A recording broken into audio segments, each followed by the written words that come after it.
जय जगन्नाथ बंधुगण सर्वप्रथमे आपणको नूतन वर्षर हार्दिक अभिनंदन। एही 2025 वर्षटी आपण मानक पई मंगलमय हेउ। बंधुगण 2025 वर्षरे समस्त द्वादश राशि व्यक्तिंक जीवन रे बहुत महत्वपूर्ण परिवर्तन नेकी आसीब, जार प्रभाव आपणक जीवनर समस्त क्षेत्र रे जे कोनोसी प्रकार उपरे देखिबाकू मिलिब। बंधुगण ज्योतिषीय पद्धति एवं आपणक चंद्र राशि को गणना करी एही वार्षिक राशिफल आधारित एही राशिफल माध्यम रे आपण निज पारिवारिक जीवन, वैवाहिक जीवन, प्रेम जीवन, शिक्षा, व्यवसाय, क्यारियर एवं आर्थिक स्थिति तथा संपत्ति संबंधित समस्त प्रकार सूचना प्राप्त करिपारिबे। एही 2025 वर्ष रे समस्त राशिर व्यक्तिंक जीवन रे नाना प्रकारर परिवर्तन देखिबाकू मिलिब, किंतु किछि परिवर्तन शुभ फल प्रदान करिब एवं किछि परिवर्तन अशुभ फल प्रदान करिब। बंधुगण 2025 वर्षर ग्रहंक स्थिति तथा गोचर विषय रे कहिबाकू गले 2025 वर्ष रे शनि महाराज वर्तमान पर्यंत कुंभ राशि रे विराजमान थिले, किंतु 29 मार्च को कुंभ राशि रु मीन राशि को प्रवेश करिबे। सेहीपरि देवगुरु बृहस्पति वृष राशि रु 15 मई को मिथुन राशि रे प्रवेश करिबे एवं एही वर्ष 19 अक्टोबर को से कर्कट राशि रे मध्य प्रवेश करिबे तथा कर्कट राशि रु बक्री अवस्था रे पुनः मिथुन राशि रे 4 डिसेम्बर को प्रवेश करिबे। सेहीपरि राहु एवं केतु 18 मई को राहु कुंभ राशि रे एवं केतु सिंह राशि रे प्रवेश करिबे। एहा सहित 2025 वर्षर प्रारंभ रे मंगल वृष राशि रे, सूर्य धनु राशि रे एवं शुक्र कुंभ राशि रे एवं बुध बिछा राशि रे विराजमान रही समस्त जनमानस को प्रभावित करिबे। तो आसंतु जानिबा 2025 वर्षटी बिछा राशि व्यक्ति मानक उपरे केउ केउ प्रकार प्रभाव पकाइब से विषय सेथिपाई वीडियो को शेष पर्यंत देखंतु ओ जेउ माने आम चैनल को नुआ करी आछंती तळे थिवा लाल रंगर सब्सक्राइब बटन को दबेई आम चैनल को सब्सक्राइब करंतु ओ पाखरी थिवा घंटी बटन को दबेई ऑल रे सिलेक्ट करंतु, काहे कि ना आमे अपलोड करिथिबा प्रत्येक वीडियो रो नोटिफिकेशन आपण सर्वप्रथमे पाई परिबे। बंधुगण बिछा राशि व्यक्तिंक पई 2025 वर्षर प्रारंभ समय उत्तम अनुकूल रहिब।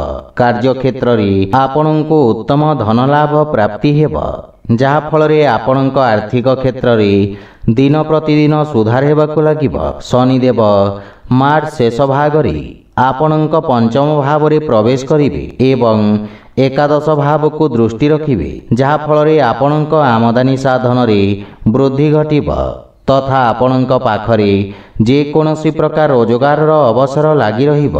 वर्षर प्रारंभ रे देवगुरु बृहस्पति सप्तम भाव रे विराजित रही एकादश भाव को दृष्टि रखिबे, जहा फल रे आपणक आर्थिक स्थिति मजबूत हेबाकू लागिब। एहा परे मई मासरे देवगुरु बृहस्पति अष्टम भाव को गोचर करी द्वितीय भाव को दृष्टि रखिबे, जहा फल रे आपणक आर्थिक स्थिति और धन संचय प्रकृति रे वृद्धि घटिब। एहा परे अक्टोबर मासरे भाग्य स्थान को गोचर करी आपणको सठिक आर्थिक निर्णय नेबारे सहयोग करिबे एवं सारा वर्ष आपणको आर्थिक क्षेत्र रे अनुकूलता प्रदान करिबे। बंधुगण क्यारियर दृष्टि 2025 वर्षर प्रारंभ समय उत्तम अनुकूल रहिब। राशि स्वामी मंगल नवम भाव एवं दशम भावर स्वामी सूर्य द्वितीय भाव रे विराजित रहिबे, जहा फल रे चाकरी क्षेत्र जड़ित व्यक्ति को विशेष शुभ लाभ प्राप्ति हेब। आपण निज कार्य क्षेत्र रे मजबूती सहित प्रदर्शन करि परिबे तथा कार्य क्षेत्र रे आसुथिबा समस्या को दूर करिबारे आपण सफल हेबे। मई मासरे जेबे केतु आपणक दशम भाव को गोचर करिवे तेबे आपणको निज कार्य क्षेत्र रे ध्यान केंद्रित करिवार आवश्यकता रहिछि, किंतु कार्य क्षेत्र रे आपणक मन लागिब नाही, जहा फल रे कार्य क्षेत्र रे समस्या देखा देबाकू लागिब। एहा व्यतीत चाकरी क्षेत्र रे मध्य ଅନିଚ୍ଛାକୃତ ପରିବର୍ତ୍ତନର ସମ୍ଭାବନା ରହିଛି। ବ୍ୟବସାୟ କ୍ଷେତ୍ରରେ ଜଡ଼ିତ ବ୍ୟକ୍ତିଙ୍କ ପାଇଁ ବର୍ଷର ପ୍ରାରମ୍ଭ ସମୟ ଅନୁକୂଳ ରହିବ। ଦେବଗୁରୁ ବୃହସ୍ପତିଙ୍କ କୃପାରୁ ଆପଣଙ୍କୁ ଉତ୍ତମ ଲୋକଙ୍କ ସହିତ ବ୍ୟବସାୟ ବୃଦ୍ଧି ପାଇବ ତଥା ଉତ୍ତମ ବ୍ୟବସାୟିକ ଲାଭ ପ୍ରାପ୍ତି ହେବ। କିନ୍ତୁ ବର୍ଷର ଉତ୍ତରାର୍ଦ୍ଧରେ କିଛି ସଂଘର୍ଷପୂର୍ଣ୍ଣ ସ୍ଥିତିର ସାମ୍ନା କରିବାକୁ ପଡ଼ିବ। କିନ୍ତୁ ଆପଣ ନିଜ ପରିଶ୍ରମ ଓ ବିଶ୍ୱାସ ବଳରେ କାର୍ଯ୍ୟକ୍ଷେତ୍ରକୁ ମଜବୁତ କରିବାରେ ସଫଳ ହେବେ। ବନ୍ଧୁଗଣ, ଶିକ୍ଷା ଦୃଷ୍ଟିରୁ ବିଛାରାଶିର ବିଦ୍ୟାର୍ଥୀ ଛାତ୍ରଛାତ୍ରୀମାନଙ୍କ ପାଇଁ 2025 ବର୍ଷର ପ୍ରାରମ୍ଭରେ ପ୍ରଥମ ଭାବରେ ରାହୁଙ୍କ ଉପସ୍ଥିତି ଆପଣଙ୍କ ବୁଦ୍ଧିକୁ ତୀବ୍ର କରିବ। ଆପଣଙ୍କ ବିଚାର କ୍ଷମତା ମଜବୁତ ହେବ। ଆପଣ କମ୍ ସମୟରେ ମଧ୍ୟ କଠିନ ସ୍ଥିତିକୁ ମନେ ରଖିପାରିବେ, ଯାହାଫଳରେ ଆପଣଙ୍କୁ ଶିକ୍ଷା କ୍ଷେତ୍ରରେ ଲାଭ ପ୍ରାପ୍ତି ହେବ। ଦେବଗୁରୁ ବୃହସ୍ପତିଙ୍କ ଦୃଷ୍ଟି ଲଗ୍ନ ଭାବରେ ରହିବ, ଯାହାଫଳରେ ଆପଣଙ୍କ ଜ୍ଞାନର ବିକାଶ ହେବ। ଆପଣଙ୍କ ମନରେ ଜ୍ଞାନ ପ୍ରାପ୍ତିର ଇଚ୍ଛା ବୃଦ୍ଧି ପାଇବ, ଯାହାକି ଶିକ୍ଷା କ୍ଷେତ୍ରରେ ଆପଣଙ୍କୁ ସଫଳତା ପ୍ରଦାନ କରିବ। ପ୍ରତିଯୋଗୀ ପରୀକ୍ଷାର ପ୍ରସ୍ତୁତି କରୁଥିବା ବିଦ୍ୟାର୍ଥୀଙ୍କୁ ସଫଳତା ମିଳିବ, କିନ୍ତୁ ଆପଣଙ୍କୁ ନିଜ ଧ୍ୟାନ କେନ୍ଦ୍ରିତ କରି ଏକାଗ୍ର ହୋଇ ଶିକ୍ଷା କ୍ଷେତ୍ରରେ ମନ ଦେବାକୁ ପଡ଼ିବ। ଉଚ୍ଚ ଶିକ୍ଷା ଗ୍ରହଣ କରୁଥିବା ବିଦ୍ୟାର୍ଥୀଙ୍କ ପାଇଁ ବର୍ଷର ପ୍ରାରମ୍ଭରେ କିଛି ସଂଘର୍ଷପୂର୍ଣ୍ଣ ସ୍ଥିତିର ସାମ୍ନା କରିବାକୁ ପଡ଼ିବ, କିନ୍ତୁ ବର୍ଷର ଉତ୍ତରାର୍ଦ୍ଧ ସମୟ ଆପଣଙ୍କ ପାଇଁ ଅନୁକୂଳ ରହିବ। ଫେବୃଆରୀରୁ ଏପ୍ରିଲ ମଧ୍ୟରେ ଶିକ୍ଷା ସମ୍ବନ୍ଧିତ ବିଦେଶ ଯିବାର ମଧ୍ୟ ଯୋଗ ରହିଛି। ବନ୍ଧୁଗଣ, ପାରିବାରିକ ଜୀବନ ଦୃଷ୍ଟିରୁ 2025 ବର୍ଷର ପ୍ରାରମ୍ଭ ସମୟ ଉତ୍ତମ ସକାରାତ୍ମକ ପରିଣାମ ପ୍ରଦାନ କରିବ। ଶନି ଓ ଶୁକ୍ର ଆପଣଙ୍କ ଚତୁର୍ଥ ଭାବରେ ବିରାଜମାନ ରହିବେ ଏବଂ ଦ୍ୱିତୀୟ ଭାବରେ ସୂର୍ଯ୍ୟ ବିରାଜମାନ ରହିବେ, ଯାହାଫଳରେ ଆପଣଙ୍କ କୁଟୁମ୍ବରେ ବୃଦ୍ଧି ଘଟିବ। ପରିବାର ସଦସ୍ୟଙ୍କ ମଧ୍ୟରେ ଉତ୍ତମ ସାମଞ୍ଜସ୍ୟ ସ୍ଥାପିତ ହେବ, ଯାହାଫଳରେ ଆପଣଙ୍କୁ କୌଣସି ପ୍ରକାର ସମସ୍ୟାର ସାମ୍ନା କରିବାକୁ ପଡ଼ିବ ନାହିଁ ତଥା ପରିବାର ସଦସ୍ୟଙ୍କ ପୂର୍ଣ୍ଣ ସହଯୋଗ ପ୍ରାପ୍ତି ହେବ। ଭାଇ ଭଉଣୀଙ୍କ ସହିତ ଉତ୍ତମ ସମ୍ବନ୍ଧ ସ୍ଥାପିତ ହେବ। ମଇ ମାସରେ ଯେବେ ରାହୁ ଚତୁର୍ଥ ଭାବରେ ଏବଂ ମଙ୍ଗଳ ଦଶମ ଭାବରେ ବିରାଜିତ ରହିବେ, ତେବେ ପରିବାର ସଦସ୍ୟଙ୍କ ମଧ୍ୟରେ ସାମଞ୍ଜସ୍ୟର ଅଭାବ ଦେଖିବାକୁ ମିଳିବ। ଏହା ବ୍ୟତୀତ ପରିବାରର ବୟୋଜ୍ୟେଷ୍ଠ ସଦସ୍ୟଙ୍କ ସ୍ୱାସ୍ଥ୍ୟ ସମସ୍ୟା ମଧ୍ୟ ବୃଦ୍ଧି ପାଇବ। ଏପ୍ରିଲରୁ ଅଗଷ୍ଟ ମାସରେ ସ୍ୱାସ୍ଥ୍ୟ ସମସ୍ୟାରେ ବୃଦ୍ଧି ଘଟିବ। ଏହା ବ୍ୟତୀତ ପାରିବାରିକ ଜୀବନ ଉତ୍ତମ ଅନୁକୂଳ ରହିବ। ପରିବାରରେ କୌଣସି ପ୍ରକାର ମାଙ୍ଗଳିକ କାର୍ଯ୍ୟ ତଥା ବିବାହର ମଧ୍ୟ ଯୋଗ ରହିଛି।